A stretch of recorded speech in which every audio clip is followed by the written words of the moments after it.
Hey guys, tonight we begin with the marbled chaos of ancient Rome to the roaring crowds, sun-scorched stone, and sheer gladiatorial pageantry of the Coliseum. This wasn't just a stadium, it was a statement, a place where emperors flexed, lions roared, and half the audience missed the good parts because someone spilled wine on their tunic. Let me know in the comments where you're tuning in from and what time it is for you. It's always fascinating to see who's joining us from around the world. Now, dim the lights, maybe turn on a phone for that soft background hum, and let's ease into tonight's journey together.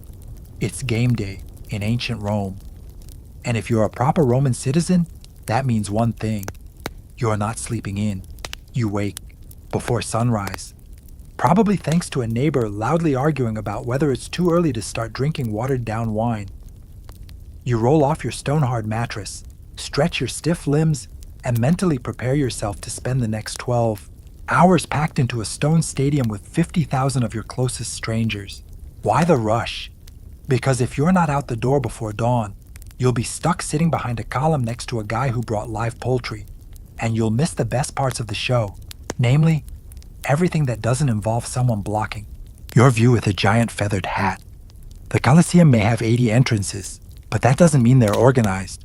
You're funneled in with the other citizens in your seating category, which based on your sandals and general level of grime, places you somewhere between barely respectable and technically allowed inside. Senators and patricians get marble benches and shade. You get stairs and whatever breeze happens to sneak through the arches. Along the way, you pass food vendors shouting about honey cakes, sausage skewers, and suspiciously warm olives.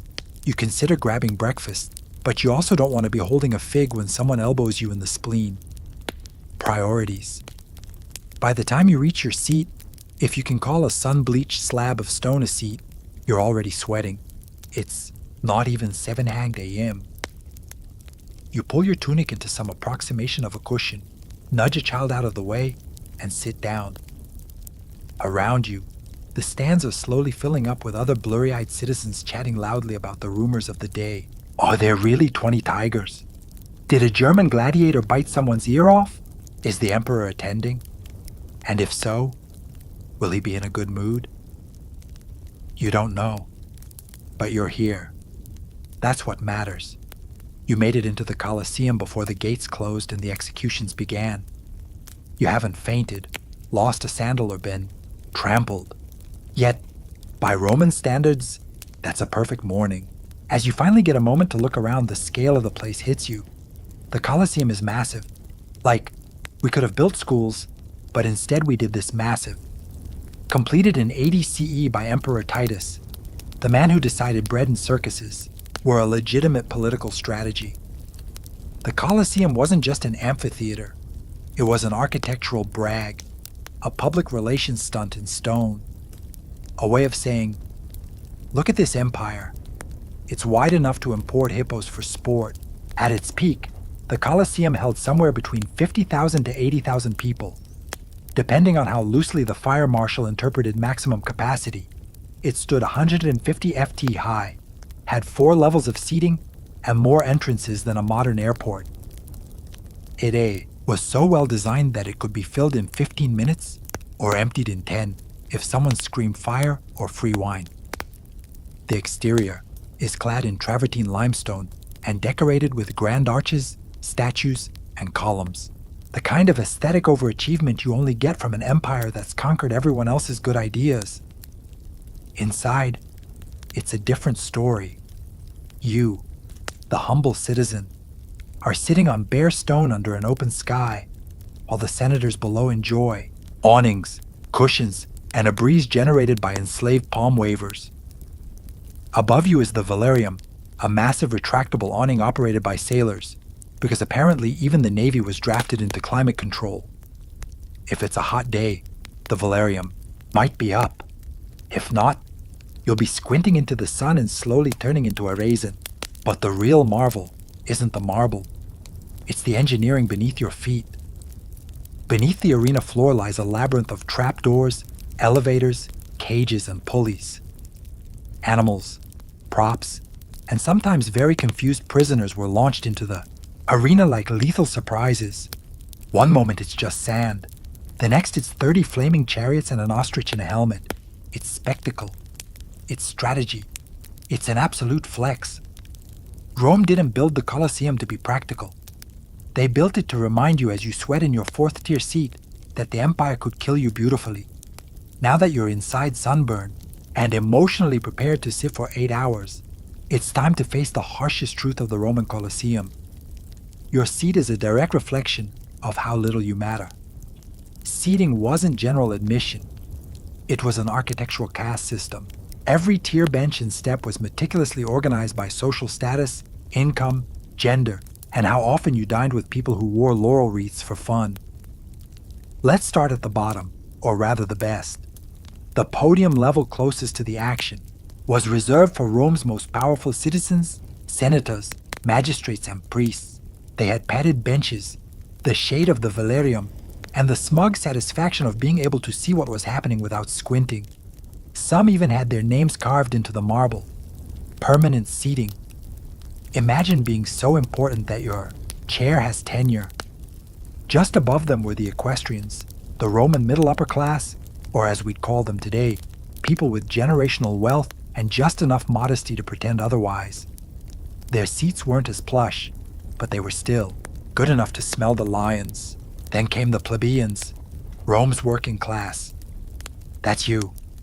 You're somewhere up in the third or fourth tier, balancing on a sun-bleached slab of stone, shoulder to shoulder, with a man yelling about bread prices and a woman breastfeeding while arguing with a vendor over the price of boiled snails. If you were a woman and not a Vestal virgin, you were even higher up. Women, slaves, foreigners, and other undesirables got the nosebleeds. The views were bad, the shade was non-existent, and the smell of 50,000 Romans having feelings in wool tunics drifted upwards like an olfactory punishment. There were no cushions, no backrests, no cup holders. If you needed to pee, good luck finding your way back.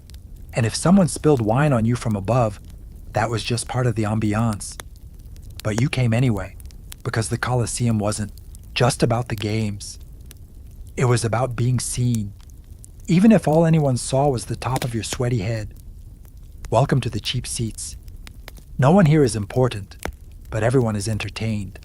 So, you've made it to your seat, high up, hot, and surrounded by people who believe personal hygiene is more of a seasonal suggestion than a daily habit.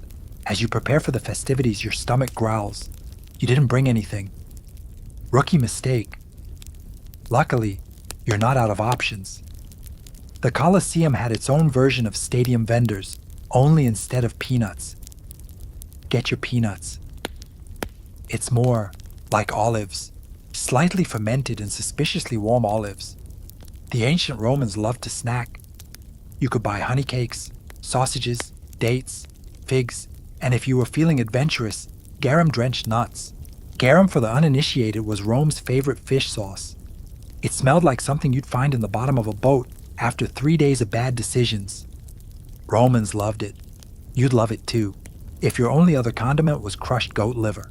Vendors wandered up and down the steps, shouting their wares over the roar of the crowd. The man behind you is loudly arguing with one over the price of vinegared wine.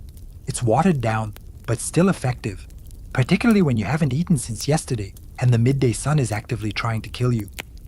Then there are the smells. Not just the food, though the blend of roasted meat and cheap perfume is doing its best to clog your sinuses, but also the crowd. The Colosseum, for all its glory, was a public bath's evil twin. No flowing water, no fresh air, just sun-baked humanity in tunics.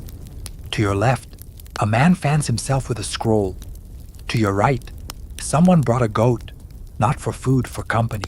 In front of you, a child is chewing something that used to be bread and now resembles stone, and somehow above it all floats the unmistakable scent of sweat, sand, and slowly wilting dignity. Still, there's an odd charm to it. The vendors are part of the theater. They know when to quiet down, when to yell, and how to dodge a vomit stain on the stairs like seasoned professionals. You didn't come for the snacks, but now you can't imagine surviving without them, especially once the games start. You'll want something to chew on and emotionally process while watching a man try to fight a leopard with a fork. The games always started with a bang, or more accurately, a beheading. Before the gladiators took the stage, the Coliseum warmed up the crowd with a little morning bloodletting, courtesy of condemned criminals, war prisoners, and people who probably just annoyed the wrong senator. These weren't your standard boring executions either. No, this was Rome. This was entertainment. The condemned were often forced to reenact famous myths, but with the kind of realism that would make modern directors say, "Hey, maybe tone it down." Take the story of Prometheus, for instance. In the myth, he's chained to a rock while an eagle eats his liver every day. In the Coliseum version, a criminal is chained to a fake rock and a real eagle is encouraged to dig in. Not symbolic violence, actual organ removal. Another crowd favorite was Orpheus in the underworld. It ended predictably with Orpheus being torn apart by wild animals. And yes, actual leopards were involved. You're starting to realize that when Romans said live theater, they meant it very, very literally. The audience loved this part, cheering, laughing, booing like it was a bad comedy set. The logic was simple. These people were criminals, and public execution was a civic duty and a public service all rolled into one.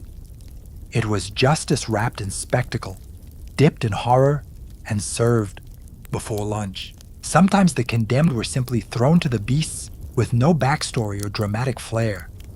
Just man versus lion, minus the inspirational music. These moments were loud, fast, and if you blinked, over. The crowd loved the unpredictability. The man next to you is already yelling, "Bite the leg!" And it's 8:30 in the morning. It's hard to say what's more shocking, the violence, or how completely normal it feels here. This isn't considered extreme. This is just the warm-up. And as the final body is dragged off stage and the arena is raked, you find yourself clapping. Not because you're bloodthirsty, but because everyone else is clapping and you don't want to seem like the weird one. Congratulations. You're now emotionally invested, and the real show hasn't even started. After the criminals have been properly mythologized and dismembered, it's time for round 2 of the morning spectacle. The beast hunts, or venationes for those of you who like your Latin, with a side of animal cruelty. Now, if you thought this part was going to be a calm interlude between gore and glory, think again. Rome didn't conquer half the world just to import silk and spices. No, they brought back everything with teeth.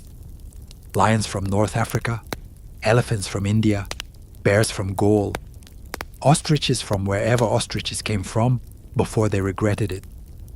The arena floor transforms. Trees, fake rocks, and scenery rise dramatically from hidden trapdoors. Because why just butcher an animal when you can give it a theme?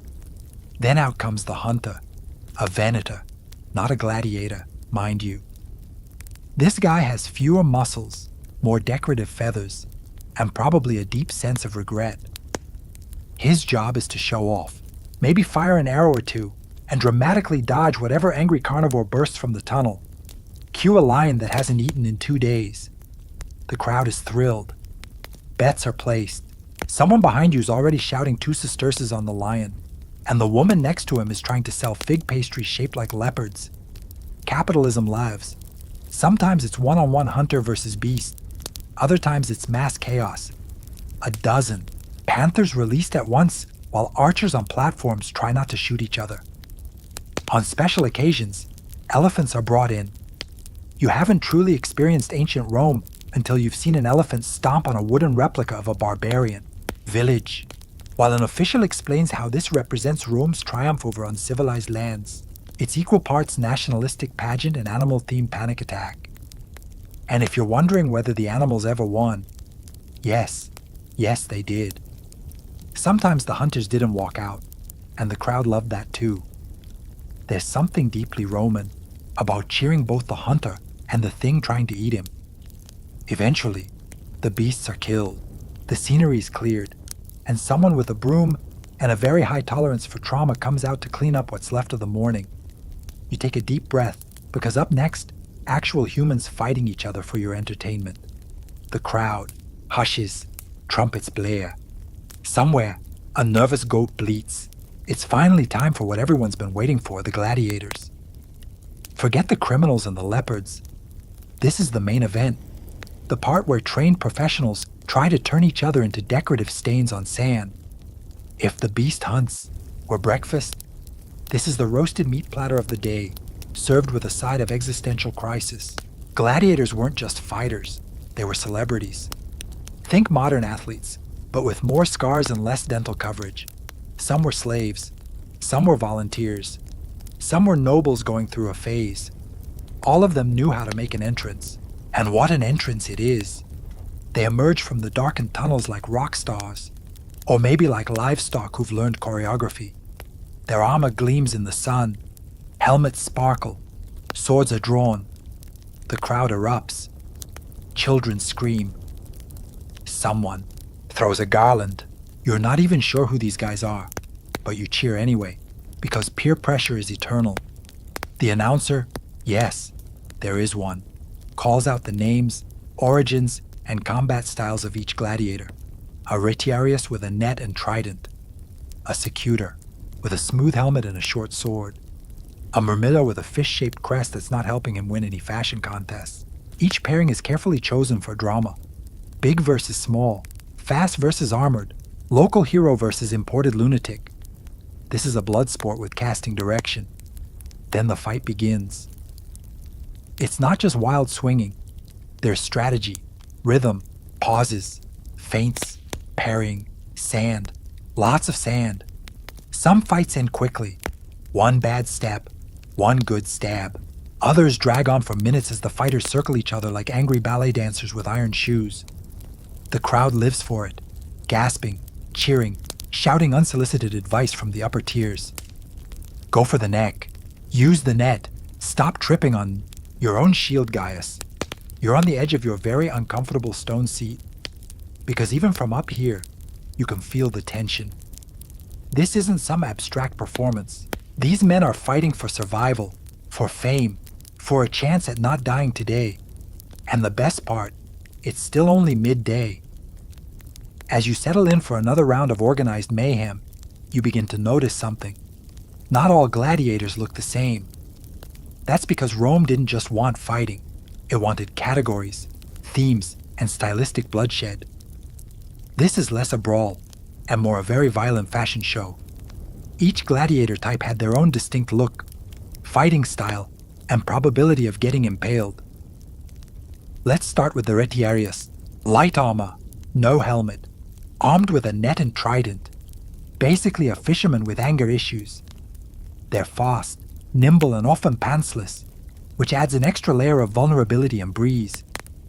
Then there's the secutor, their natural enemy. Secutores wear close-fitting helmets, supposedly to keep the net from catching and carry short swords. Think of them as anti-fishermen. Their job is to run at the guy with the net and hope no one brought slippery sandals. The Mamilo is the tank. Big shield, big helmet, big everything. They're slow but durable, kind of like an armored ox that took fencing lessons. Their helmets often have fish motifs, which is ironic when they're fighting a guy with a trident. Thraces, Hoplamachi, Dimacheri, each with their own mix of swords, spears, daggers, and reckless bravado. Some wear greaves and arm guards. Others look like they lost a bet with a blacksmith, but all of them fight with flair. This wasn't just about winning. It was about putting on a show. The audience had favorites, not always the best fighters, but the most dramatic. The ones who posed, roared, or shouted catchy one-liners before lunging. One guy even saluted the emperor with a spin move. He died 5 minutes later, but boy did he make an entrance. The weapons were real. The blood was real. The applause also real and loud. Sometimes you'd swear the guy next to you was going to throw his sandals in the arena out of excitement, and yet, there's something oddly elegant about it all. Technique mattered. Footwork mattered. If you were lucky enough to live past your first few matches, you learned how to fight smart, or at least stylishly. because in the Coliseum, dying was expected. Dying with bad form, now that was unforgivable. So, the fight is over. One gladiator standing sweaty and breathing hard. The others on the ground, bleeding, maybe twitching, and definitely rethinking his career choices. What happens now? Well, that depends on the mood of one man, the Emperor. Yes, the most powerful figure in the known world. The guy with a literal laurel wreath on his head and his own food taster now gets to play casual death god. The surviving gladiator looks up. The crowd roars, but the final call isn't theirs. It's His Imperial Majesty, seated comfortably in the best spot in the house, under an awning, sipping wine that probably costs more than your rent. Now, you've heard the stories. Thumbs up means mercy. Thumbs down means death. But like most things from ancient Rome, it's more complicated and more vague. Some historians think it was the reverse. Others think the emperor just waved his hand vaguely and hoped people guessed correctly. Regardless, the wounded man is looking up at the royal box with the desperation of someone who's realized that being popular was actually very, very important.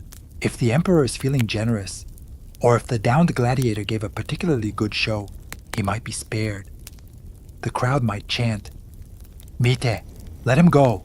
If he was boring, clumsy, or worst of all, a foreigner who didn't smile enough, the crowd chants, "Jugula, kill him."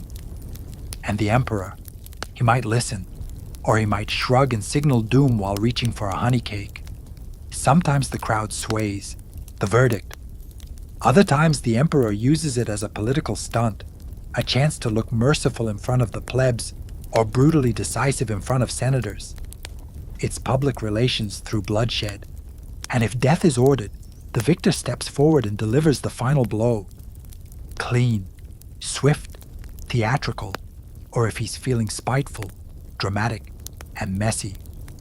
Either way, the loser dies with a bit of dignity and a lot of sand in his mouth. The crowd applauds. A flute player strikes up something cheerful. Slaves come to drag the body away and rake the arena smooth. And then, on to the next match, because nothing keeps the empire running like a tight schedule and a loose definition of mercy. The sun is now directly overhead.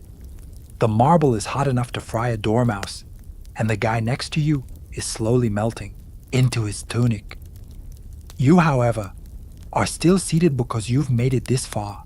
And damn it, you're gonna watch men hit each other with swords, even if you pass out doing it. Welcome to intermission. Or as the Romans saw it, an opportunity to not die from dehydration before the next round of Mortal Kombat. There's no scheduled halftime show, no gladiators doing synchronized routines to pan-flute music, just a lull in the screaming, some polite groaning, and the distinct sound of thousands of people shifting their sweaty bodies on stone.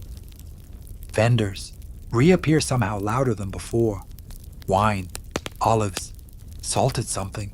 You buy a cup of lukewarm posca, a vinegar water concoction so tart it could pickle your internal organs, because it's either that or licking condensation off a senator's awning. Meanwhile, slaves rake the arena floor, smoothing out the sand and scooping up any leftover limbs the morning crew missed. The smell somewhere between petting zoo, gym locker, and open grave. You try not to breathe too deeply. People use this time to socialize. Senators stretch. Nobles whisper about which gladiator had the best abs. You overhear one man explaining to his wife that the lion clearly deserved to win. She's nodding while fanning herself with a wax tablet. Up in the cheap seats, a man faints. No one moves, not out of malice. It's just that everyone else is one faint away from joining him. If you're lucky, the Valerium, that massive canvas awning, is extended today. Operated by sailors because, naturally, rigging a sunshade requires maritime training. It provides patchy relief from the heat. If you're in its shadow, congratulations. If not, enjoy watching your shadow slowly crisp like an amphora left in an oven. Eventually a trumpet sounds. The crowd stirs. The guy who fainted is awake again, possibly by force. the games resume. You're parched, sunburnt, and halfway to delirious. And somehow you still wouldn't leave early, because in the Roman Coliseum, you didn't just watch history, you sweated directly into it. Just when you think you've seen everything, lions, leopards, blood-soaked gladiators, and a man fainting face first into a sausage tray. Rome hits you with something even more absurd, a naval battle. Yes, inside, the Coliseum. No, you're not hallucinating though. That vinegar wine is doing strange things. This wasn't every day, mind you. Flooding the arena was expensive, dramatic, and logistically chaotic, which made it absolutely perfect for Rome. It showed off not just military might, but engineering arrogance of the highest order. Why not turn a building into a lake? They thought, we have slaves for that. To pull it off, the arena's floor was removed or hadn't been built yet early in the Colosseum's career. Then a complex system of aqueducts and drains would flood the space with water. Real water deep enough for small warships. You watch, astonished, as soldiers dressed like ancient Greeks rode tiny triremes into the middle of what used to be the sandpit, where you saw a bear disembowel a guy 40 minutes ago. The battles themselves. Less naval strategy, more chaotic splashing, with costumes. Ships collided, men jumped from deck to deck, archers fired. Sometimes boats caught fire intentionally for flair. If you weren't impressed, you might be a corpse. Even the jaded senators raised an eyebrow when a miniature pirate ship exploded. Of course, the participants weren't career sailors. They were condemned men, often criminals, prisoners of war, or just people who fell behind on taxes at the wrong time. Their job was to die theatrically in a puddle that smelled vaguely of donkey sweat and fish sauce. Still, the crowd went wild. This was storytelling on steroids. Mythological reenactments, famous sea battles, all performed live with props, special effects, and a suspiciously high casualty rate. Think historical reenactment meets live-action drowning. When it was all over, the water was drained quickly. Somehow, probably by people whose job titles were simply, don't ask. You sit in awe, wondering how you'll ever return to watching street musicians or mimes after this. You've just witnessed an indoor war at sea, and they're not even done. Because after naval combat, it's time for the grand finale. The sun begins to dip. The shadows stretch across the arena sand, and the scent of crushed olives, sweat, and existential dread lingers thick in the air. You've watched men fight beasts, boats sink in a surprise lake, and more blood than you expected to see in one sitting. Logically, this would be the time to go home, take a sponge bath, and question your life choices. But no, this is Rome, which means it's time for the grand finale. A final carefully choreographed orgy of violence and theater, designed to leave the crowd staggering home in either awe or nausea. Sometimes this meant massive group battles. Dozens of gladiators released at once, charging each other in carefully planned chaos. Shields clanged, swords flew, sand kicked up like someone dropped a bag of flour into a wind tunnel. It wasn't subtle, but then again, neither is anything Rome does. Other times, they ended with a spectacle so outrageous it defied reason. Think a gladiator team versus elephants wearing armor, or a duel staged to recreate a legendary myth where both men have rehearsed their deaths for weeks, and then one of them accidentally wins for real. This is where the showmanship peaks.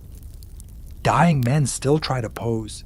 Survivors scream to the heavens, the crowd on their feet.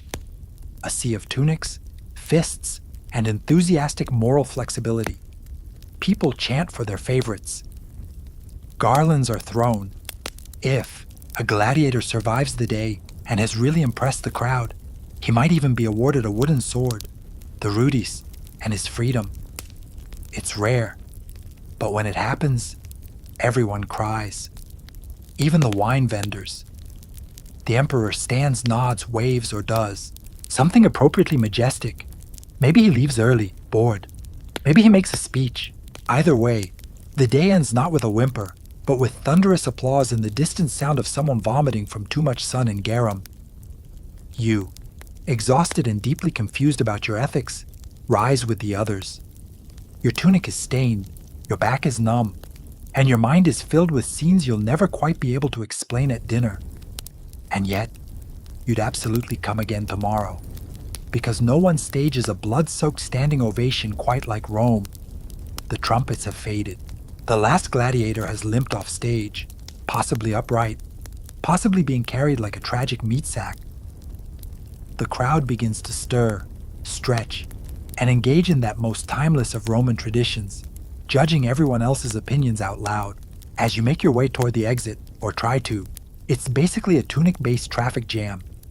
The post-show buzz kicks in. Everyone suddenly becomes a gladiatorial expert, despite having spent most of the fight arguing with their cousin about fermented goat cheese.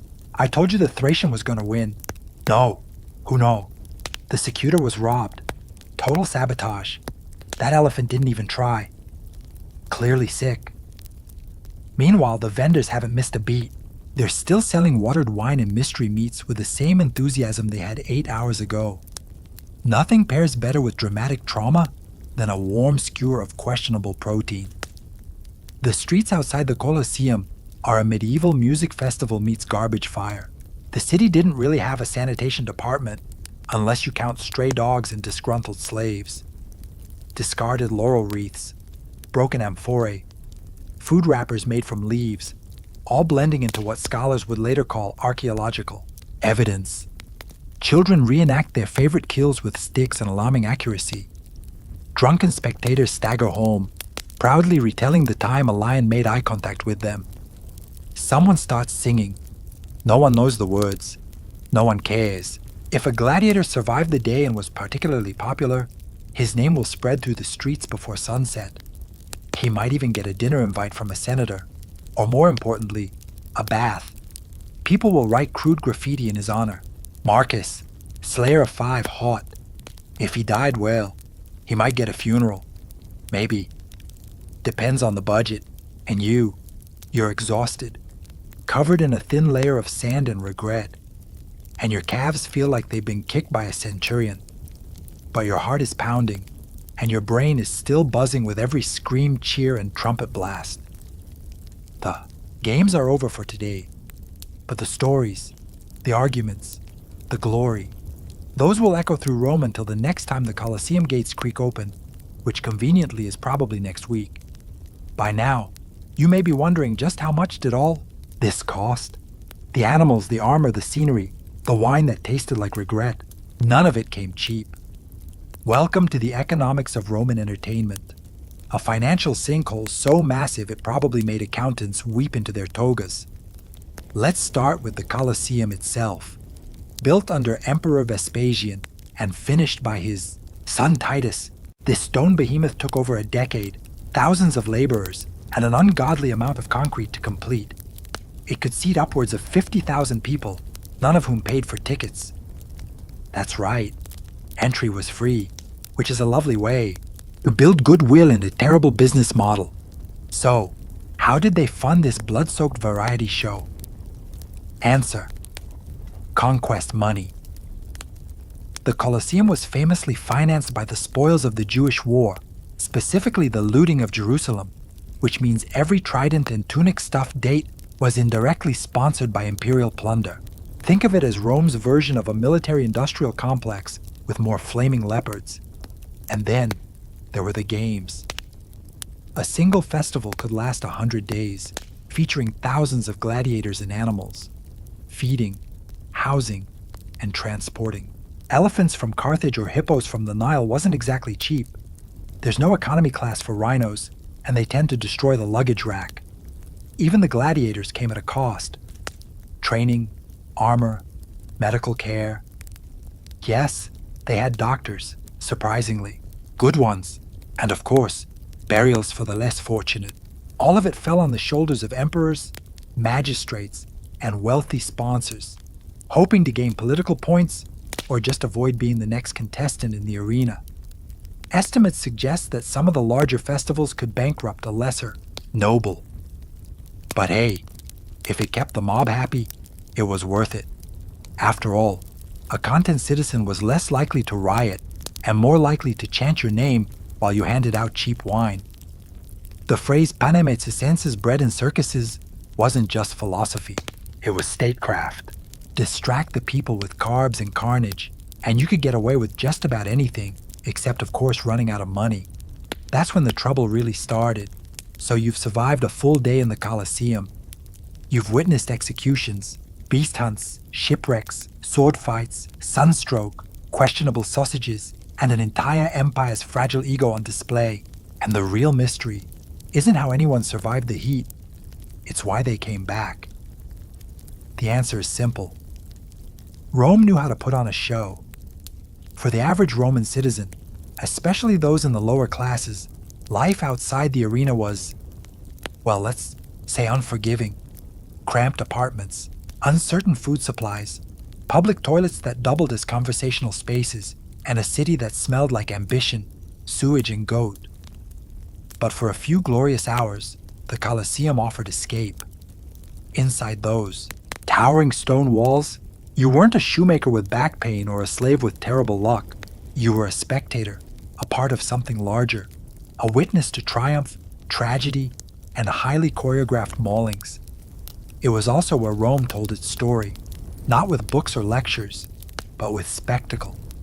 Each fight symbolized the strength of the empire, the order of Roman civilization triumphing over chaos, or at least some guy named Chaos getting decapitated. And let's be honest, humans have always had a complicated relationship with violence. The Colosseum just industrialized it. Where else could you eat a fig tart while watching a Macedonian duel a Gaul under flaming javelins? There was also social pressure. Everyone went.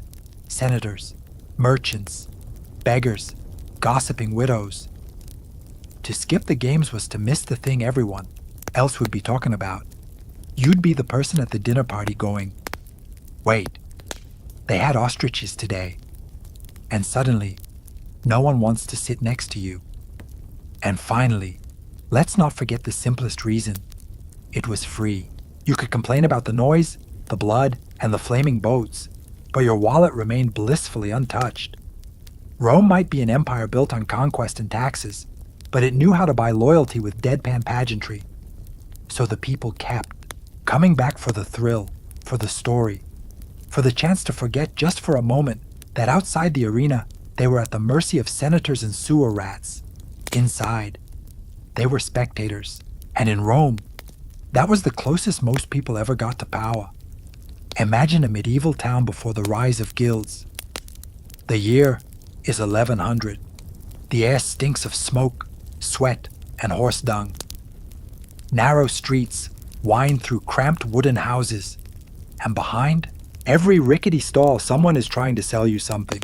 A shoe, a pot, a hunk of bread, all of wildly different quality. You need new boots. The first cobbler says he trained under a master in Paris. The second says he trained under the moon and stars. Their shoes look the same at a glance, but one falls apart in the rain, and the other gives you blisters so bad they'd get their own death certificate. This was the medieval economy before regulation, a chaotic buyer world of guesswork and salesmanship. Artisans were mostly on their own. There were no standard training paths, no oversight, and no organization protecting the interests of workers or customers. Anyone with tools and a prayer could claim to be a craftsman. Some of them were geniuses. Most of them were, let's say, experimental. If you were an apprentice, good luck. Maybe you were lucky enough to learn under a skilled blacksmith who didn't drink molten iron. Or maybe your master used you as a glorified bellows and taught you nothing useful except how to avoid being hit with a hammer. Your career success depended almost entirely on who you managed to beg, bribe, or flatter into training you and forget fair wages. Since there were no collective bargaining rights, employers could pay workers whatever they wanted, usually the à fortiori, bare minimum, unless you had connections or muscle. Customers weren't safe either. Bread might be filled with sawdust. Pottery might crack before you got home. Tailor could cut you a doublet so misshapen it looked like it had been made for a goat, with scoliosis. Quality and honesty were optional, not required. There was a growing sense of dissatisfaction. Towns were expanding, trade was increasing, The risks of shoddy craftsmanship and dishonest dealers became more than just local annoyances. They threatened economic stability. And out of that chaos, a solution began to form, one that would reshape not only work, but entire cities. They called it the Guild. So how did the guilds begin? Slowly, quietly, out of necessity, like all great systems. In towns across Europe, skilled artisans and tradesmen began to meet in taverns, churches, and even under trees in the village square. They were bakers, smiths, tailors, carpenters, men and women whose livelihoods were being undercut by frauds, cheats, and hacks.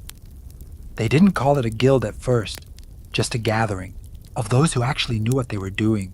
At first, it was about protecting their name. If someone sold a warped sword and called themselves a smith, that reflected badly on all smiths. So, they started setting rules. Don't undercut prices. Don't use cheap materials. Don't train fools. It wasn't long before these little circles formalized.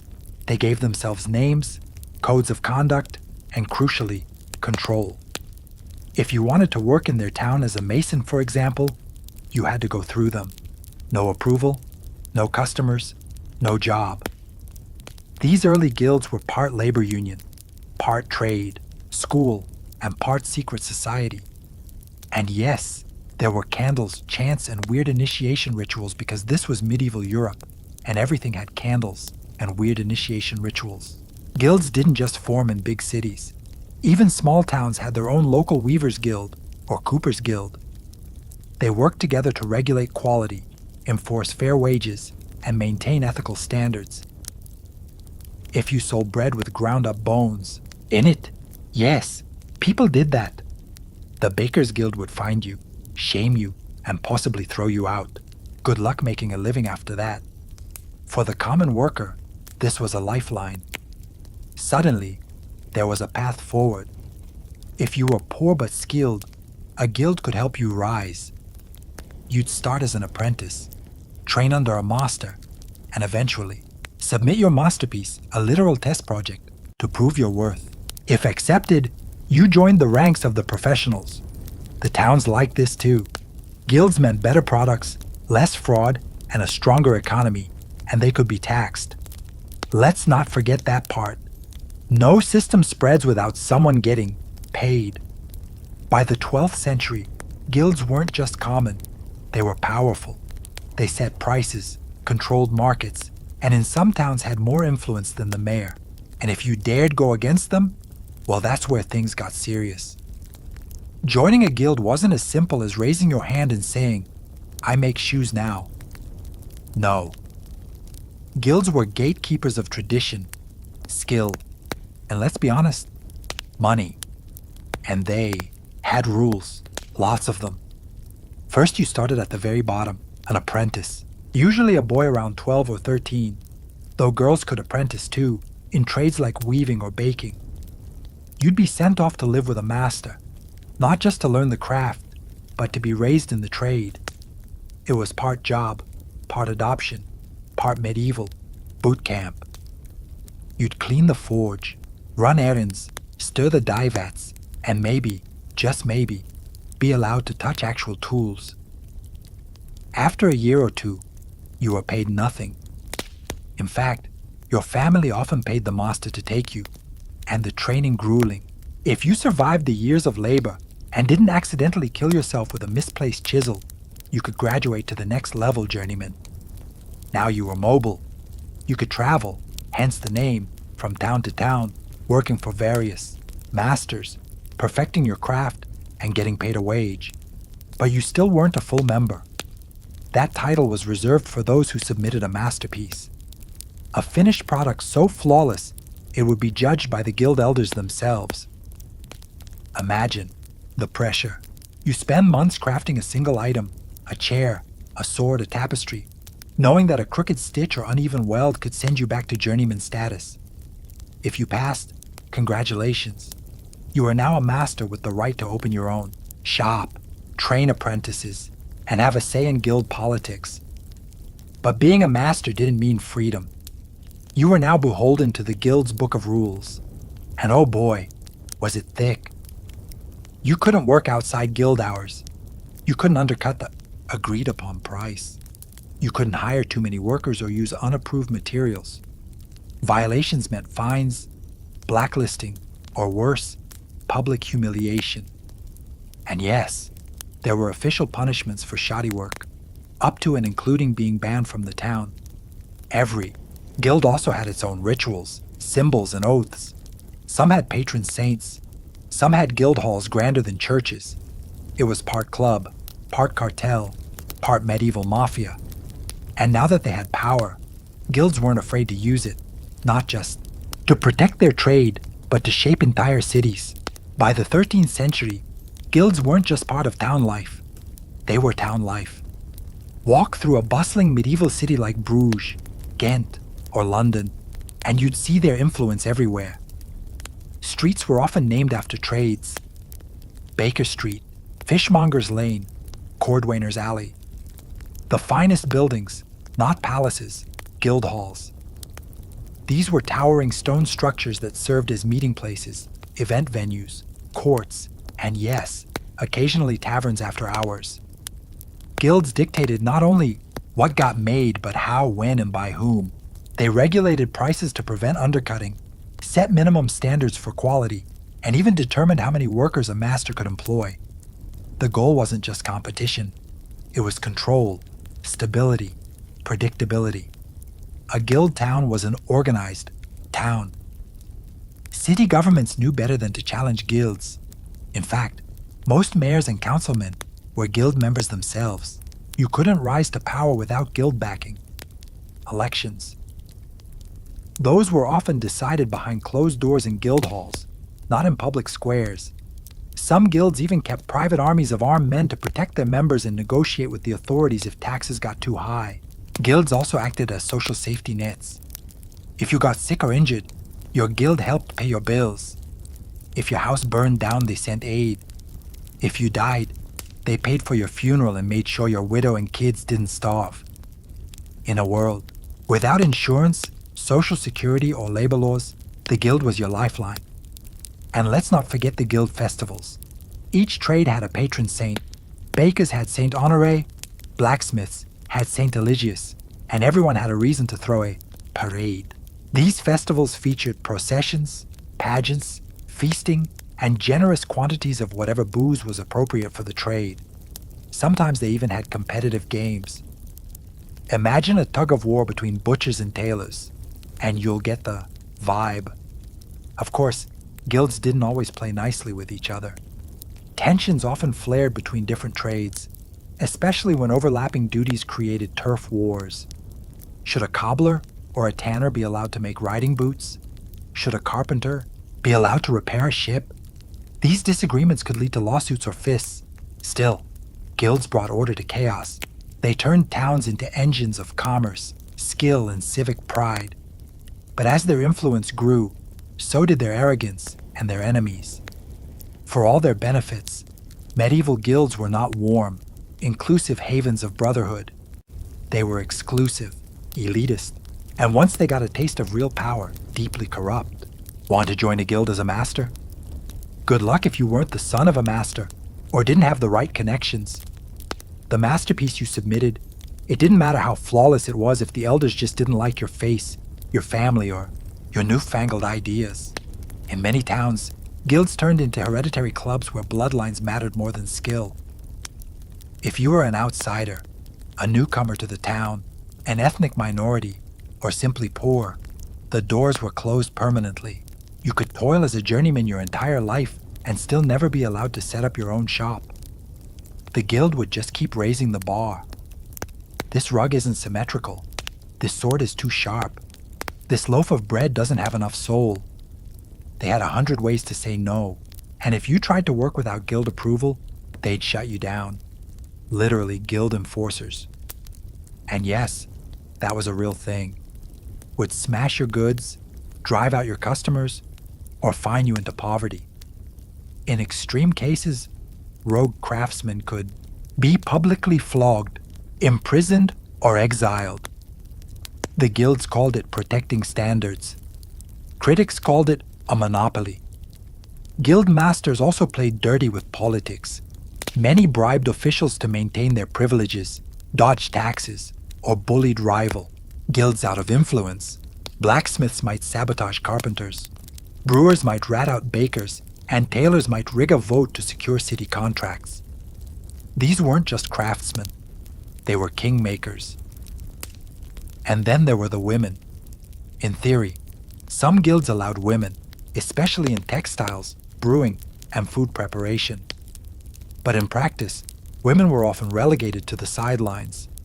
Widows of masters could take over shops, but rarely gained full membership. Even when they ran successful businesses, guilds frequently ignored, excluded, or outright erased them from records. Power belonged to men, and even skilled women had to fight tooth and nail for recognition. Guilds had started as protectors of quality and fairness, but by the 14th century, many had become self-serving gatekeepers, rich, rigid, and resistant to change. And that rigidity would be their greatest weakness in the centuries to come. Despite their flaws, one thing guilds did exceptionally well was education, or rather vocational domination. In a time when universities were reserved for theologians, lawyers, and the occasional monk with a good memory, guilds handled the real-world stuff. How to make boots, build bridges, brew beer, and not die while doing it. Training wasn't casual. It was a years-long structured, often grueling process. An apprentice's life revolved around two things: the workshop and the master's temper. From dawn till dusk, they watched, repeated, and slowly earned the right to do more than just sweep the floor or pump bellows. The master wasn't just a boss. He was a teacher, parent, disciplinarian, and depending on your perspective, a tyrant with a hammer. Discipline was strict, expectations were high, and mistakes were rarely tolerated. Burn a batch of wool, that's a week's wages gone. Drop a chisel on your foot, clean up the blood, and get back to work. Yet for all the hardship, this was the golden ladder. An ambitious apprentice could over time become a journeyman, travel the realm to gain experience, and eventually, if the stars aligned, produce their masterpiece and rise to master rank. It was the closest thing the medieval world had to social mobility. Journeymen also had their own subculture. These weren't just workers, they were adventurers with tool belts. A young carpenter might travel from Cologne to Venice, learning new techniques and styles, gathering letters of recommendation and swapping stories in smoky taverns. In some regions, like Germany, these journeys became formalized traditions called the Walls, requiring years of travel and strict codes of conduct. But here's where the guilds got clever. They created a closed knowledge loop. Only members had access to certain tools, formulas, or techniques, recipes for dyes, brewing ratios, forge temperatures, all were guarded secrets. If you wanted to learn the trade, you had to play by guild rules. No backdoor tutorials, no online forums, just a dusty master with a scar on his cheek and a lot of opinions. The guild system made sure that skills stayed in the family, the guild family. It created generations of competent, loyal craftsmen, but it also meant outsiders stayed outsiders. Still, for those lucky enough to get in, the guild was the ultimate school of hard knocks with lifetime job security at the end of the tunnel. To truly understand the medieval guild, you have to stop thinking of it as just a labor union or economic machine. It was more than that. It was a culture, a way of life. If you were part of a guild, it didn't just affect your workday. It shaped how you saw yourself, how you worshipped, who you married, and how people judged your worth. Guilds had their own patron saints, coats of arms, ceremonial robes, flags, and even mascots. Bakers might wear white linen and march behind a golden loaf on a stick during parades. Butchers might carry cleavers wrapped in ribbons. These weren't just parades. They were public displays of pride, hierarchy, and wealth. You knew who the top masters were by their velvet cloaks and fur-lined collars. You also knew which guild was doing very well that year by the size of the ox they roasted in the square. Membership meant status. Even the lowest-ranked journeymen in a respected guild could hold his head higher than an independent peasant with no protection. Masters were often among the richest men in town, and their daughters were considered prime marriage material. If you wanted to rise socially, marrying into a guild family was one way to do it. But it wasn't all pomp and glory. Guilds also fostered a sense of brotherhood, or in some cases, sisterhood. Members were expected to look after one another. If a guild member died, others would ensure his funeral was paid for and his children had clothing. If someone fell ill or had their tools stolen, the guild might raise money for replacements. It was a tight-knit community bound by oaths and shared experience, and sometimes beer. The guild calendar also shaped the rhythm of the year. There were feast days, saint days, guild anniversaries, and holy obligations. Members were expected to attend mass together, contribute to charitable works, and celebrate their trade's significance with pride. It gave structure to a world otherwise ruled by uncertainty, war, plague, famine, and reminded craftsmen that their labor had divine approval. In a society where identity was everything, being a guild member told the world who you were, not just your profession, but your place in the grand medieval order. But as Europe began to change, the world started asking, could that order survive? For centuries, guilds had ruled the streets, economic titans in velvet cloaks. But by the late 15th and 16th centuries, cracks began to appear in their stone solid foundations. The medieval world was changing fast, and the guilds, once engines of innovation, suddenly looked more like relics. First came the population boom. Cities expanded, trade exploded, new towns emerged overnight. The guilds built for small communities struggled to control a world spinning faster than they could regulate. Their carefully crafted rules couldn't keep up with the flood of new workers, new goods, and worst of all, new ideas. Then came the merchants. While guilds made things, merchants moved them, and they didn't care about tradition. They cared about profit.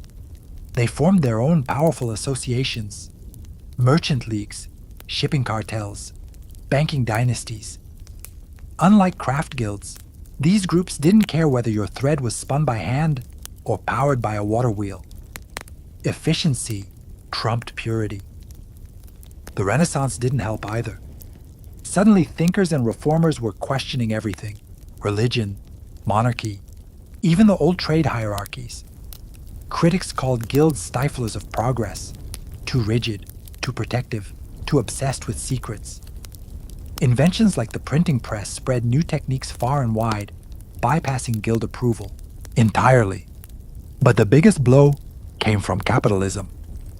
As Europe moved toward market-based economies, entrepreneurs started opening workshops outside guild control. They hired dozens of unskilled laborers to mass-produce goods at lower prices. No masterpiece required.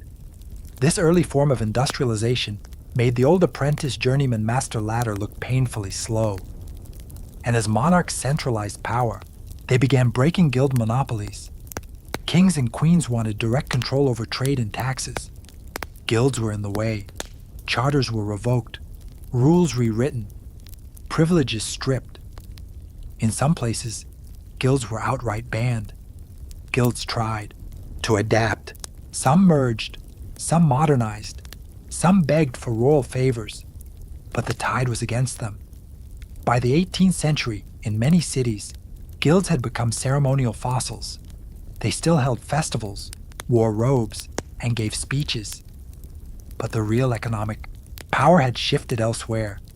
What had started as a revolutionary force for order and quality had over time become what it once opposed, a barrier to progress. Still, their legacy didn't vanish. It simply changed shape and set the stage for what came next. Though the medieval guilds faded from power, their fingerprints are still all over modern society, if you know where to look.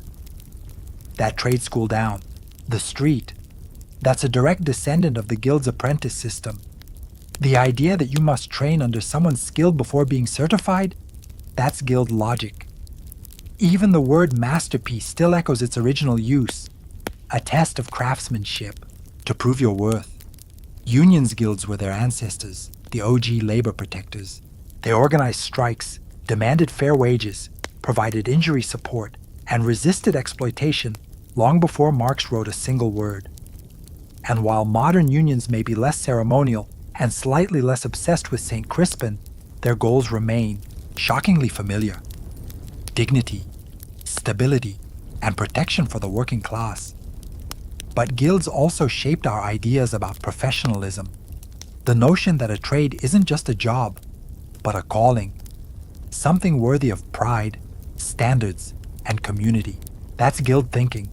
The plumber with certifications, the electrician with a license, the architect with a professional board. They're all walking in the footsteps of medieval masons and carpenters.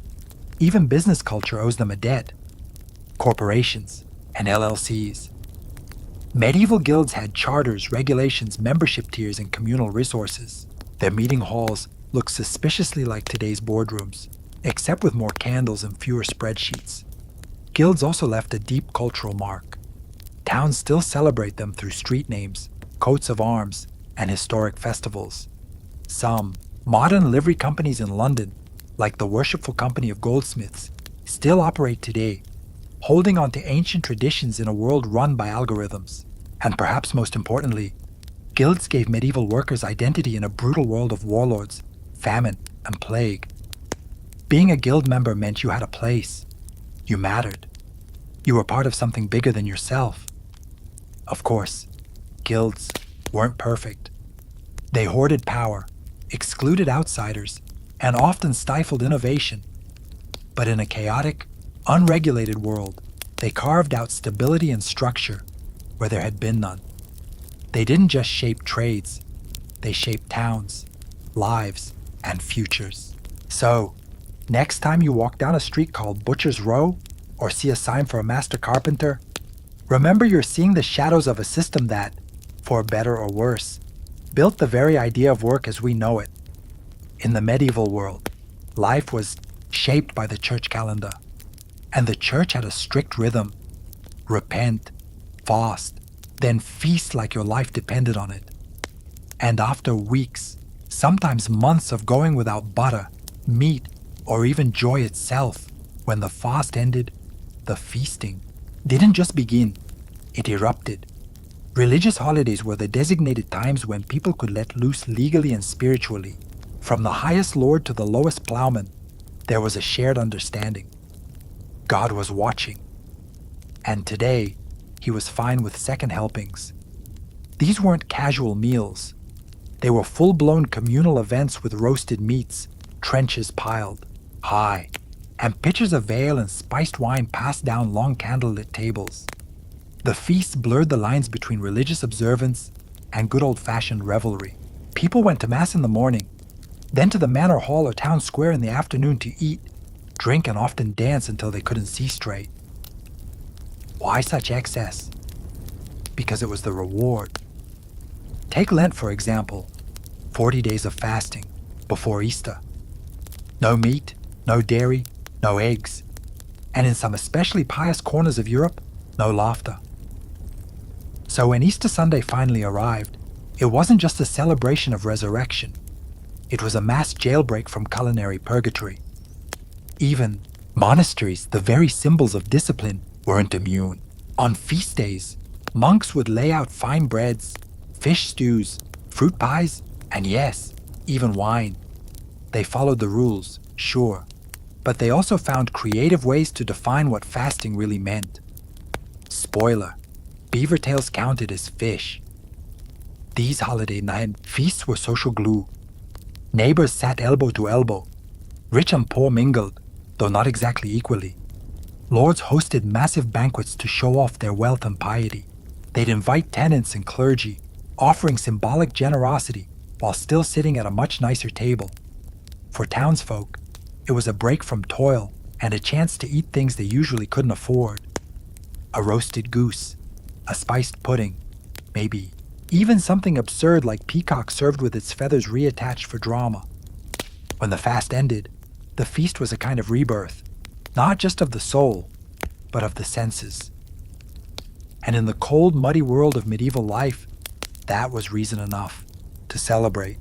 In the darkest part of the year, when the sun barely crept above the horizon and snow turned every village into a frozen sketch, people needed something to look forward to. That something was Yule, the winter feast that blended pagan survival instincts with Christian celebration. Before Christianity reached Northern Europe, Germanic and Norse peoples had already been celebrating Yule as a midwinter solstice festival. It was a time to honor the return of the sun, banish evil spirits, and roast just about anything that had the misfortune of being edible. Fires were lit to drive away darkness in entire trees. Yule logs were burned in hearths meant to last 12 nights straight. The church, sensing an opportunity, didn't ban Yule, it baptized it. By the Middle Ages, Yule had become Christmastide, the 12 days of Christmas, starting on December 25th and ending with Epiphany on January 6th. But the festive spirit remained very, very pagan, the centerpiece of the Yule feast. The boar's head roasted, garnished with herbs and fruit, and presented with a theatrical procession. In noble halls, it was brought in on silver platters to the sound of music and Latin verse. For peasants, boar was rare, but pigs much more likely. Every part was used. Nothing went to waste, not even the blood. Tables groaned with trenches of bread topped with roasted game, pies stuffed with spiced fruit and meat, pottages thick with root vegetables and puddings boiled in cloth sacks. Mead ale and mulled wine flowed freely, warming bellies against the cold. Yule was also a time of merriment and mischief. Mummers, traveling players, performed comedic plays and parodies, often mocking authority or retelling biblical stories with suspiciously local accents. Lords allowed jesters to poke fun at them, and even the church tolerated a bit of irreverence. In some places, the Feast of Fools allowed lower clergy to don costumes and stage mock ceremonies. It was absurd. It was chaotic. It was sanctioned. Gifts were exchanged, carols were sung, and homes were decorated with holly, ivy, and evergreens, symbols of life in the dead of winter. Yule wasn't just a feast. It was survival dressed as celebration. In the bleak heart of winter, it reminded people that life, light, and laughter still had a place at the table. If Christmas was the feast of joy, Epiphany was the feast of meaning. Celebrated on January 6th, Epiphany marked the visit of the Magi, the wise men, to the Christ child. But in the medieval world, it was also the culmination of the entire Yule season. And in many places, it was even more elaborate than Christmas Day itself. By the 12th night, people were tired, full, and possibly still drunk from a week of non-stop revelry. But no one missed Epiphany. It was the last legal excuse to eat, drink, and wear crowns before the return to daily misery. At the center of the celebration was the king's cake, a spiced bread or pastry, often filled with nuts, dried fruit, honey, and sometimes heavily laced with wine or ale. But the twist hidden inside was a small object, a dried bean, a pea, or even a coin.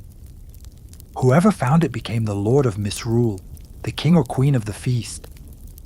Now imagine a table full of tired nobles and villagers chewing nervously, hoping not to break a tooth, but also secretly praying to find that hidden token. If you did, you wore a paper crown, drank more than anyone else, and gave outrageous commands for the rest of the day, which everyone was honest, until the ale ran out. The church tried to keep Epiphany solemn. After all, it was about divine revelation, Christ revealed to the Gentiles. But in practice, it was absurd, theatrical, and full of role reversals. Servants mocked their masters. Women gave orders to men.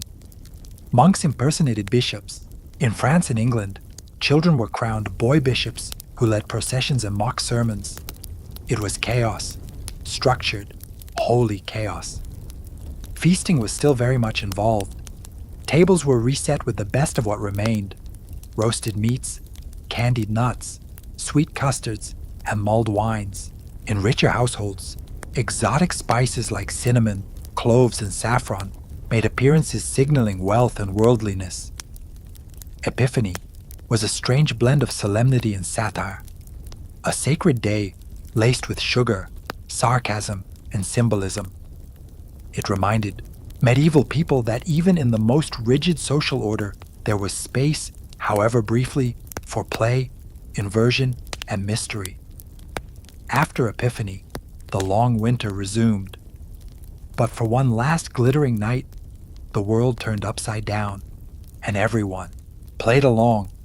If medieval feasts were fire, Lent was the ice bucket, lasting 40 days, not counting Sundays. Lent was the season of discipline, denial, and spiritual grit leading up to the great triumph of Easter. But in practical terms, it was a long, exhausting culinary drought that made Easter taste like heaven. Lent officially began on Ash Wednesday, following the riotous indulgence of Shrovetide, a pre-fast spree where people cleared out their pantries in one last glorious binge of butter, eggs, and meat. It was the medieval version of eat everything before the diet starts. Pancakes, pastries, sausages, anything rich or fatty had to go. Then the fun stopped. During Lent, meat was strictly forbidden. Dairy, eggs, and even certain fats were also off limits depending on the region and level of devotion. That meant no milk in your porridge, no cheese with your bread, no lard for your vegetables. It was a diet built around fish, legumes, onions, leeks, and penance. Monasteries had rule, books to guide this austerity. Lay people followed the example, sort of. While some genuinely suffered through Lent with humility, others learned to improvise. In medieval France, beaver tails were classified as fish, and thus fair game for fasting. In some places, barnacle geese, mysterious birds that supposedly grew on driftwood, were also eaten since they were considered half fish, half bird. Science? No. But spiritual loopholes, absolutely. But for most people, Lent was hard. Especially the poor who had no salted meat or luxury items to give up in the first place. They just got hungrier. Children grew listless. Energy drained from fields and workshops, and the world seemed gray physically and spiritually. And that's precisely why the Easter feast mattered so much. The more intense the fast, the more glorious the reward. Lent wasn't just a theological ritual. It was a psychological setup for the most joyous meal of the year. The deprivation carved out space for the celebration. By Holy Saturday, kitchens came alive. Ovens were stoked, butter churned, eggs hoarded or newly laid were whisked into custards, lambs were prepared, sweetbreads spiced, wine uncorked. The long hunger would end soon, and what followed wasn't just a feast. It was an explosion of color, taste, music, and resurrection. After 40 days of gray skies, gray food, and gray moods, Easter arrived like a thunderclap of joy. It was the holiest feast of the Christian calendar, a celebration of Christ's resurrection, yes, but also a visceral explosion of color, music, and culinary indulgence. This was not a simple meal. It was redemption on a plate. The feast began after the Easter Vigil, a long late-night church service on Holy Saturday. People gathered with candles, sang hymns, and waited for the return of the light, both literally and spiritually. When the bells finally rang and Christ is risen was proclaimed, the entire town seemed to exhale. At last, the fast was over. The feast could begin. And what a feast it was. Roast lamb was the centerpiece, both symbolic and delicious. It represented the Lamb of God, of course, but also the return of meat after 6 weeks of staring longingly at fish stew. Wealthier households might also serve ham, veal, or even a whole suckling pig, apples in its mouth and all. For those who couldn't afford meat, they made do with eggs, cheese, and breads enriched with butter. Luxuries that had been forbidden just days before. Eggs were everywhere, boiled, dyed, baked into pies, or hidden inside sweet custards. They symbolized new life and resurrection. But let's be honest, people had just been hoarding them for weeks because chickens don't stop laying during Lent. Come Easter, the backlog became bounty. There were breads braided with herbs, honey cakes topped with dried fruit, and spiced wine, poured liberally. Vegetables returned to the table, often roasted in animal fat for that rich, forbidden flavor. In towns with Jewish populations, some elements of Passover feasting even made their way into Easter meals, bitter herbs, flatbreads, and storytelling. The atmosphere, joyful chaos. Musicians played, children shouted and played egg-rolling games. Nobles handed out coins and sweet buns to the poor as acts of public piety. Monks prepared elaborate tableaux of the resurrection, complete with costumes, chanting, and stage effects involving smoke and bells. Easter wasn't just a religious observance. It was a rebirth of the senses, a cosmic party after a long spiritual drought. And in a medieval world full of war, plague, and hunger, that kind of joy was not just welcome, it was sacred. When we think of the medieval church, we tend to picture monks in silence, stern priests wagging fingers, and rules, lots of rules. But here's the twist. The church wasn't just the moral referee of the medieval feast scene. It was often the host, chef, and party planner. Feasting and faith went hand in hand, especially on holy days. The church calendar didn't just mark fasting periods, it also dictated feasting ones. Nearly every major celebration had a liturgical justification in a table groaning with food. Saints' days, holy days, martyrdoms, miracles, all worthy of a good meal. Monasteries, for example, weren't just quiet enclaves of prayer. They were food powerhouses. Many owned vast tracts of farmland, vineyards, breweries, and fisheries. Their kitchens could rival noble households in size and output. On feast days, they'd roll out courses of baked fish, fresh bread, soft cheese, fruit conserves, and if the day was really special, sugar, the white gold of the medieval world. For bishops and abbots, lavish hospitality was practically expected. It showed piety, generosity, and power.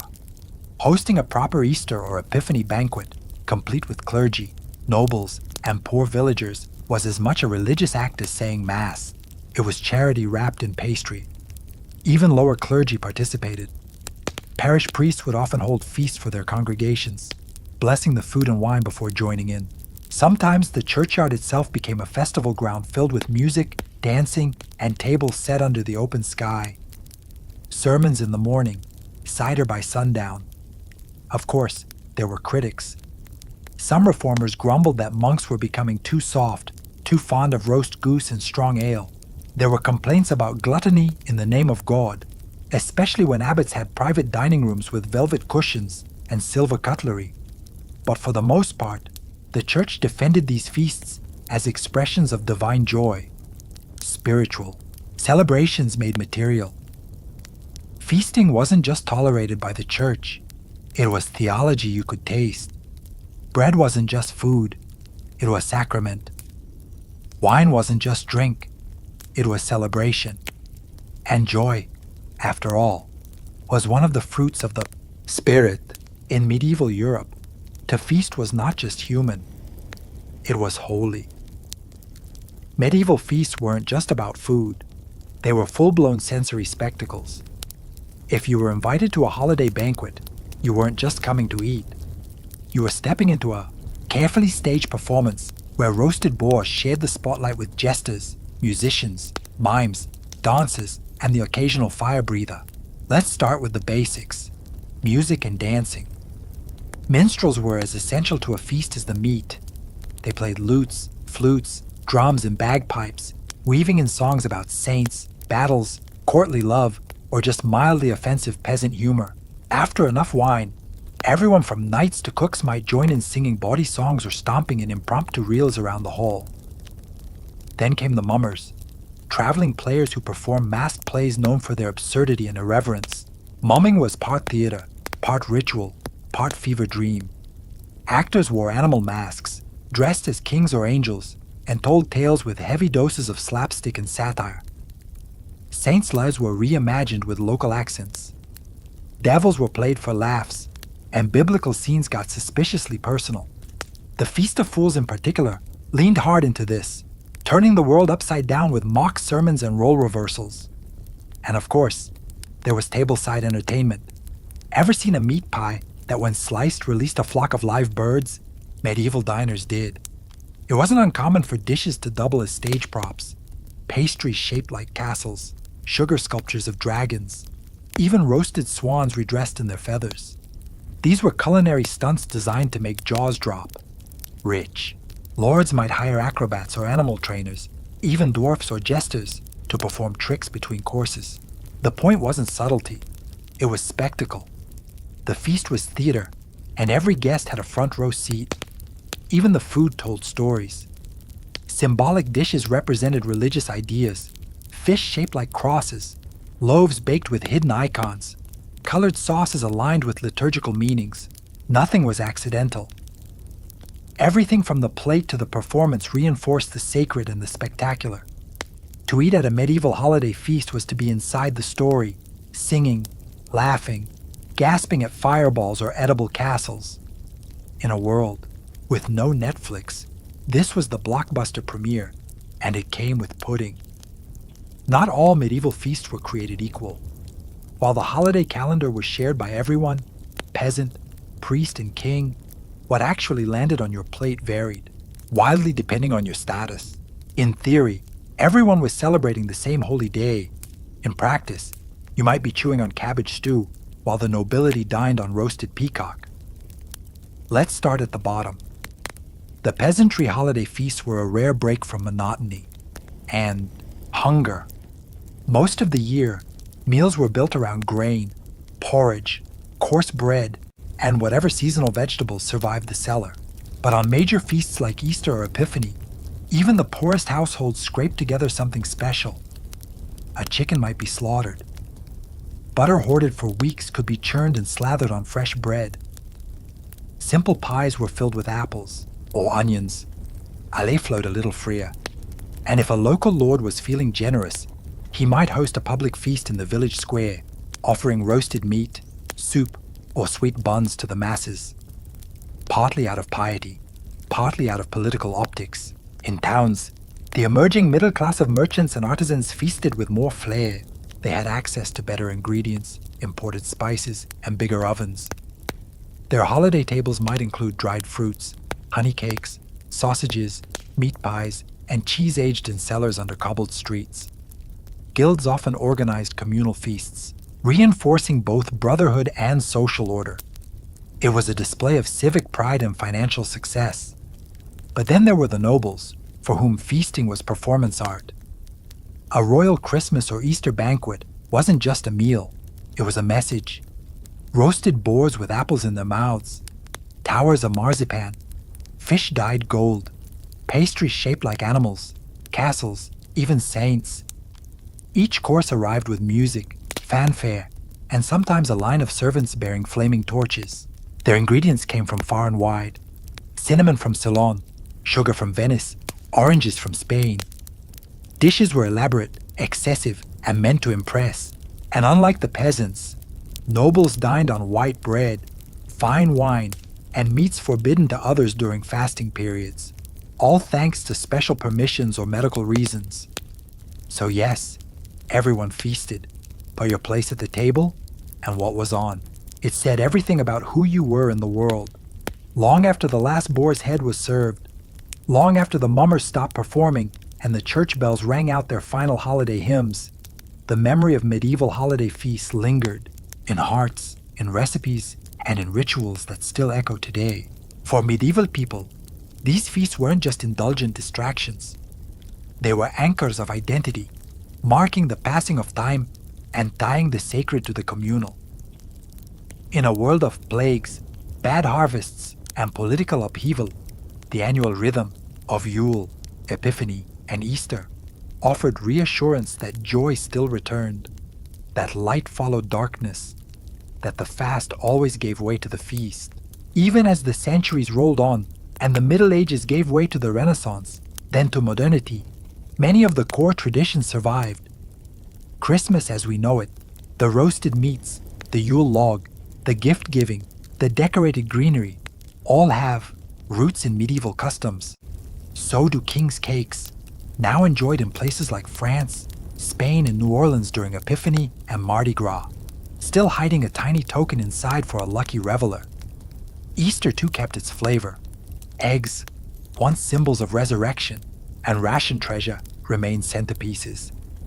Easter lamb, whether real or symbolic in chocolate form, continues to grace modern tables. Even hot cross buns, traced to ancient Lenten customs, still show up every spring in supermarkets and bakeries. But perhaps more lasting than the food itself is the idea of feasting as sacred.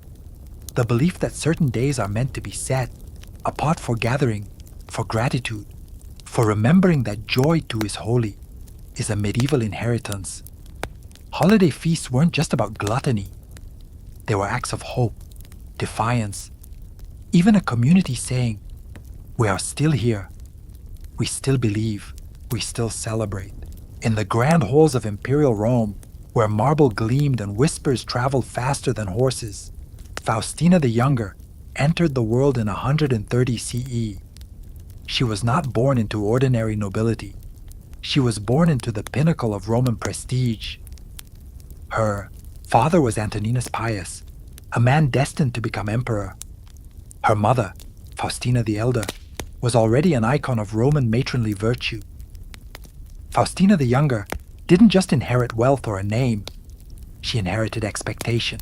Raised in the elite imperial court, Faustina grew up surrounded by statues of gods, guarded by senators, and tutored by some of the sharpest minds in the empire. She learned Latin and Greek before most Roman girls learned how to weave. Her education wasn't ornamental. It was political. She was trained in Stoic thought, in the art of rhetoric, and in the careful performance of virtue. Her childhood was a dress rehearsal for empresshood. But behind the polished bronze and public rituals, Roman, imperial life was a tightrope walk. Faustina was not just her parents' daughter. She was a piece on the board, a tool to reinforce dynastic succession and public trust in the Antonine family. From the moment she could walk, every gesture was part of a wider play. Her smile was diplomacy. Her silence, calculation. And yet, even in this rigidly controlled environment, Faustina showed signs of strength. She was known for her poise, her presence, and later her charisma, traits that would serve her well in a world dominated by political intrigue and fragile male egos. Her lineage set her apart.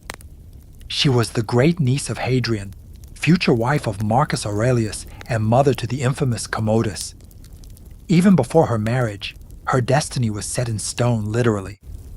Busts of her mother-line temples, coins bore her name, and poets praised her bloodline as divine.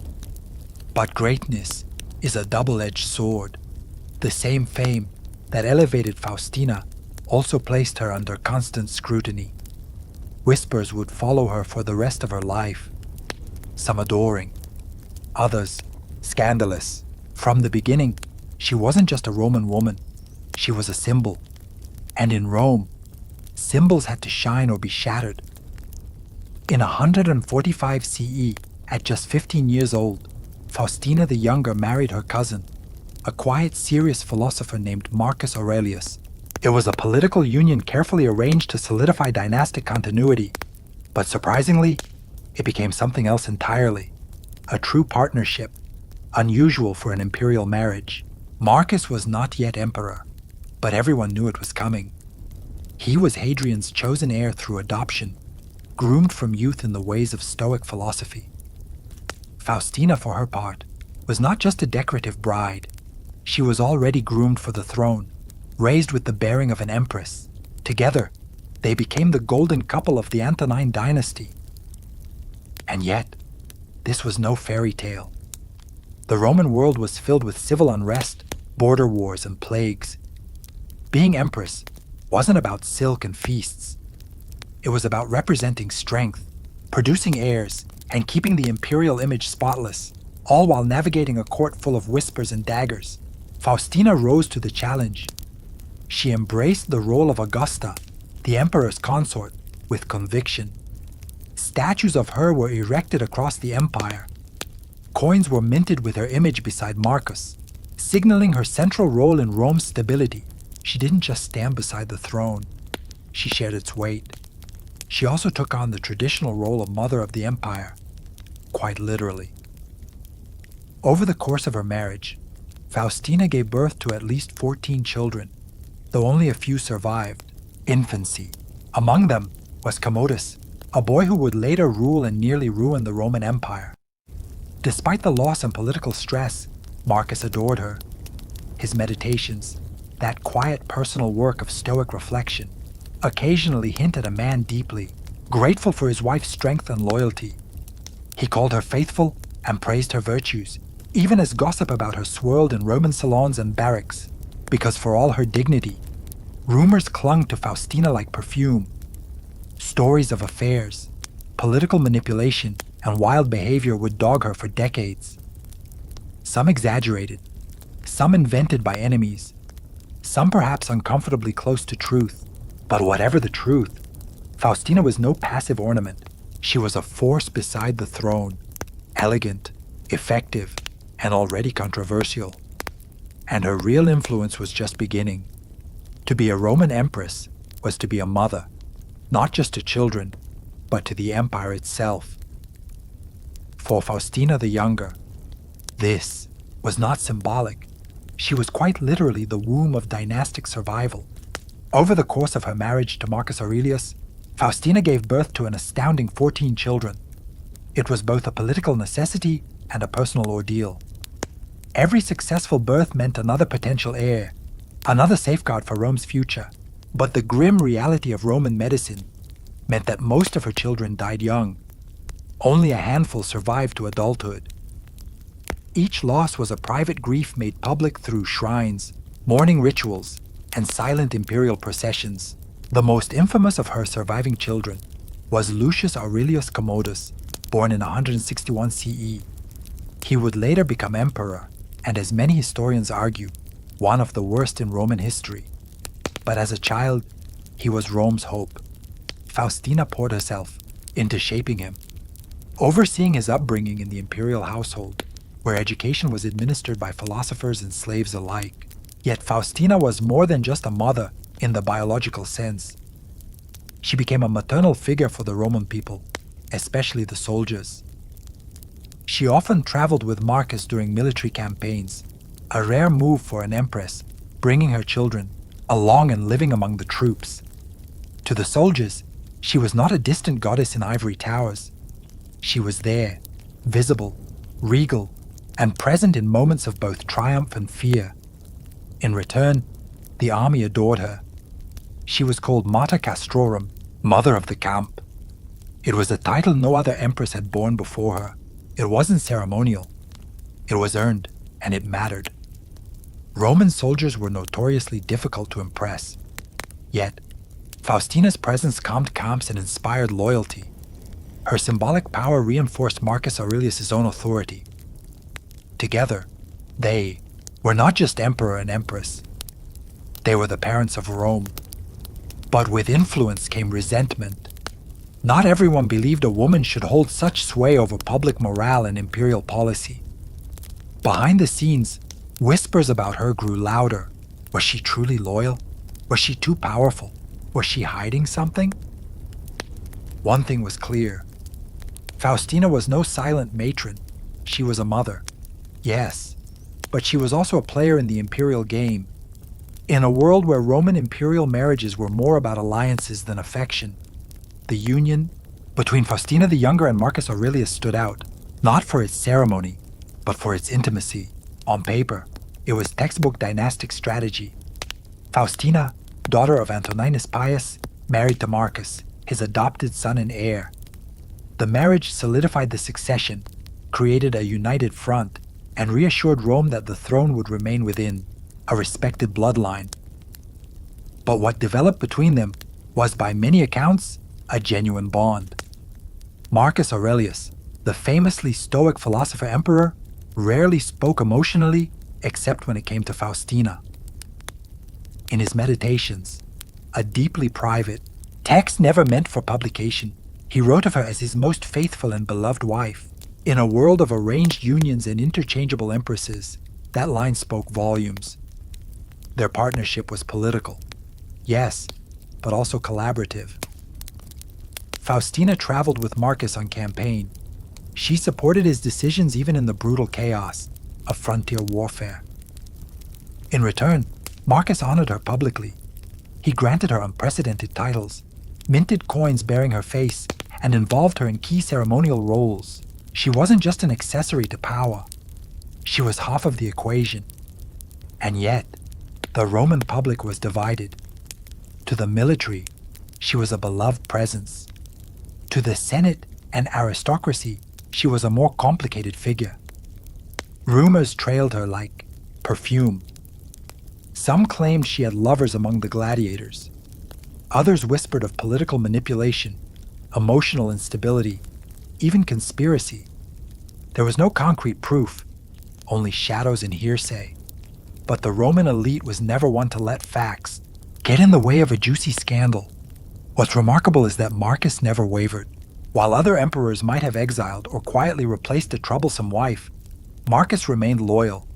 Either he didn't believe the rumors or he didn't care. Their marriage lasted 30 years through war, plague, rebellion, and immense personal loss. And while historians still debate whether the loyalty was mutual, the emperor's devotion was undeniable. In the end, theirs was a marriage everyone watched. Half scandal, half legend, entirely unforgettable. But as the empire descended into chaos, even the strongest unions would face breaking points. For all her titles, triumphs, and imperial honors, Faustina the Younger was never free from the long shadow of scandal.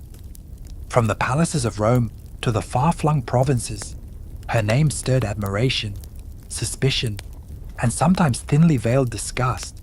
The Roman elite whispered that Faustina was unfaithful, impulsive, and dangerously ambitious. The most infamous rumor that her son Commodus was not the child of Marcus Aurelius, but the product of an affair with a gladiator. It was a story fit for the amphitheater, the empress descending from her marble pedestal to consort with the bloodied champions of the arena. Scandalous? Absolutely true? Almost certainly not. Yet the story persisted, not because of evidence, but because it fit the narrative the Senate wanted to believe. They despised Commodus and needed someone to blame for his erratic, cruel reign. Faustina, already dead when Commodus took power, made a convenient scapegoat. There were other stories too. Tales of political scheming, of manipulating Marcus, behind the scenes of playing favorites at court. Critics painted her as a Roman Helen of Troy, a woman whose beauty and influence could sway the empire's fate. And like most powerful women in ancient history, that mix of visibility and authority became a magnet for slander. It didn't help that Faustina often traveled with the military, a realm traditionally reserved for men. Her presence in the camps, while celebrated by the soldiers, was seen by some senators as improper. What kind of empress sleeps under canvas, dines with centurions, whispers orders outside the forum? Even her charity work, her sponsorship of orphanages and support for the poor, was twisted into political theater by her detractors. Was she truly generous? They asked, or simply buying love to offset her personal reputation? Through all of it, Marcus Aurelius never flinched. He continued to refer to her as loyal, honored her with statues, and praised her memory after her death. Either he was blind to her faults, or he knew the rumors were just that, rumors. In truth, the scandal says more about Rome than about Faustina. A powerful woman who defied quiet expectations was bound to attract enemies. And Faustina, for better or worse, never played small. It was highly unusual, almost unthinkable for a Roman empress to follow the legions into battle. But Faustina the Younger did exactly that. In 161 CE, Marcus Aurelius inherited an empire in crisis. From the Parthian frontier in the east to the unruly Danube in the north, Rome's borders were aflame.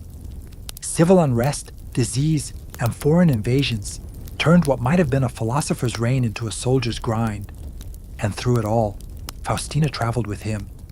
She didn't just make ceremonial appearances. Faustina lived among the troops, enduring the same cold mud and tension as any officer. She visited camps, oversaw supply distributions, and tended to the morale of soldiers. To the men, she wasn't just a distant goddess on coins. She was there, in person, bearing the hardships of war with imperial grace. It was during these campaigns, especially along the Danube during the Marcomannic Wars, that Faustina earned her most famous title, Mater Castrorum, or Mother of the Camp. It was more than a flattering nickname. It was a formal recognition of her presence, leadership, and connection with the legions. This was revolutionary. No previous empress had ever received such a title. It cemented her role not just as Marcus's wife, but as an emblem of unity for the soldiers. While emperors ruled by command, Faustina ruled by presence, and the loyalty she inspired in the military made her all the more threatening to her critics in Rome. The optics were powerful. An empress in armor-trimmed robes, standing beside the philosopher king in war councils, sharing meals with officers, praying at local altars for victory. She blurred the lines between ceremonial and strategic, and the empire took notice. Of course, traditionalists were horrified. The Senate, steeped in patriarchal values, muttered that her influence was unnatural. A woman in the barracks, they scoffed. But for the common soldier, and for many in the provinces, she became a symbol of hope, an empress who did not retreat into marble halls, but stood with Rome on the frontier. Faustina's time on campaign wasn't a footnote, it was a defining chapter in her legacy. While others judged from afar, she walked among soldiers, not afraid to share the mud, the blood, and the burden of empire. In 175 CE, Faustina the Younger died suddenly in the remote town of Halala in the mountains of Cappadocia, far from Rome and far from peace. She had followed Marcus Aurelius deep into the empire's turbulent eastern frontier, once again traveling with the military during a time of chaos. She was only around 45 years old. Her death came shortly after a major crisis, the rebellion of Avidius Cassius, a Roman general who falsely declared himself emperor under the mistaken belief that Marcus had died. The coup failed, but it shook the empire, and it may have broken Faustina's spirit. Some sources even suggest she had backed Cassius in secret, though this was likely a slander invented by her enemies after the fact. Whatever the truth, her death devastated Marcus.